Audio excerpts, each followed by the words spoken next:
আমাদের ছবিটা আমার মনে হয় অনেকেই অনেক রকমভাবে অনেক কিছু বলেছেন আমাদের ছবির বিষয়ে। শুধু এইটুকুনি বলবো যে ছবিটা আমরা ভীষণ মন দিয়ে ভীষণ হৃদয় থেকে ছবিটা বানানো হয়েছে।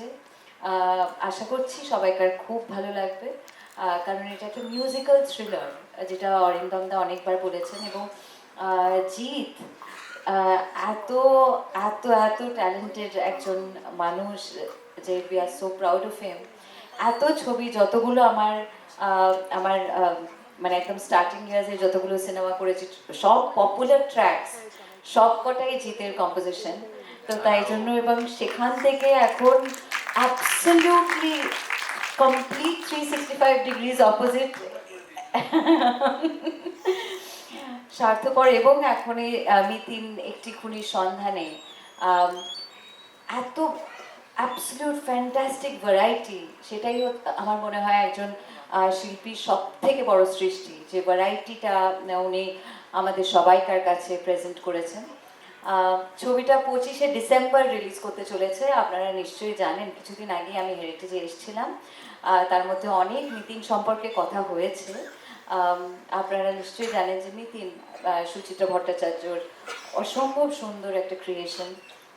উনি একজন গৃহিণী, তার সঙ্গে একজন ইনভেস্টিগেটর, এক হাতে খুন্তিও ধরতে পারে আর এক হাতে পিস্তলও ওঠাতে পারে।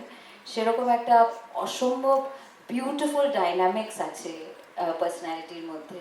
ভীষণ দৃঢ়, ভীষণ আত্মবিশ্বাসী, ভীষণই স্ট্রং উইলড, এবং সব থেকে যেটা অ্যাট্রাকটিভ সেটা হচ্ছে ভীষণ ইনটিউটিভ। আগের থেকেই একটা জায়গায় ঢোকার সময় থেকে প্রত্যেকটা কর্নার সে খুব তাড়াতাড়ি পড়ে ফেলতে পারে। তো সেটাই আমার মনে হয় যে সব থেকে এক্সাইটিং। আর থ্যাঙ্কস টু অরিন্দম দা, কারণ আমার এখনো মনে আছে 2019-এ সেই দুপুরের কথা। I just make it very short, কারণ এটা হয়তো অনেকে জানেন না যে 2019-এ যেহেতু আমার প্রথম মিতিন মাসি যখন হয়েছিল, তখন আমি একটা দুপুরবেলা খুব সুন্দর কোনো একটা বই টই পড়ছি, অরিন্দম দা ফোন করেছিলেন, তুমি হ্যালো কিছুক্ষণ কথা বলা যাবে? বললাম হ্যাঁ হ্যাঁ নিশ্চয়ই।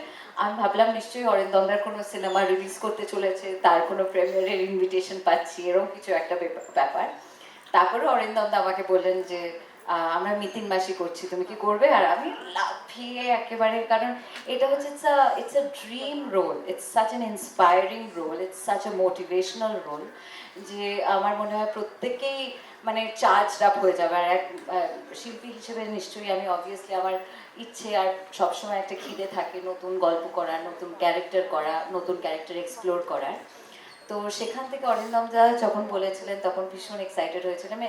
সেখান থেকে আমরা ভাবতে পারিনি তার ফ্র্যাঞ্চাইজির থার্ড মিতিন আমরা করব, এবং সবটাই হয়েছে with the blessings and love of everybody from the audience.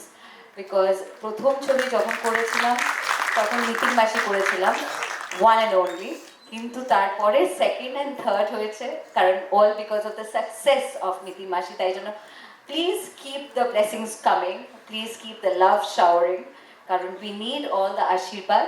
আমাদের অনেক অনেক আশীর্বাদ লাগবে ছবিটার জন্য, যেটা আগেই বললাম 25শে ডিসেম্বর বড়দিনে একটা বড় ছবি আসছে, সেই ছবিটাকে আরও বড় করে তুলবেন শুধু আপনারা। তো ভীষণ ভীষণ আশীর্বাদ লাগবে আপনাদের কাছে। Thank you very much. আর অজয় কাকুকে আবার আমি নতুন করে আমি কি বলবো ওনার সম্পর্কে, একটা he's such a mammoth personality, is a pride of Indians. তো তার সম্পর্কে আমি যাই বলি খুব কম বলা হবে। আর তাকে এক্সট্রা ধন্যবাদ কাকিমাকে কনভিন্স করানোর জন্য, কারণ ওনার গলা আমরা পেয়েছি, উই আর সো ফরচুনেট।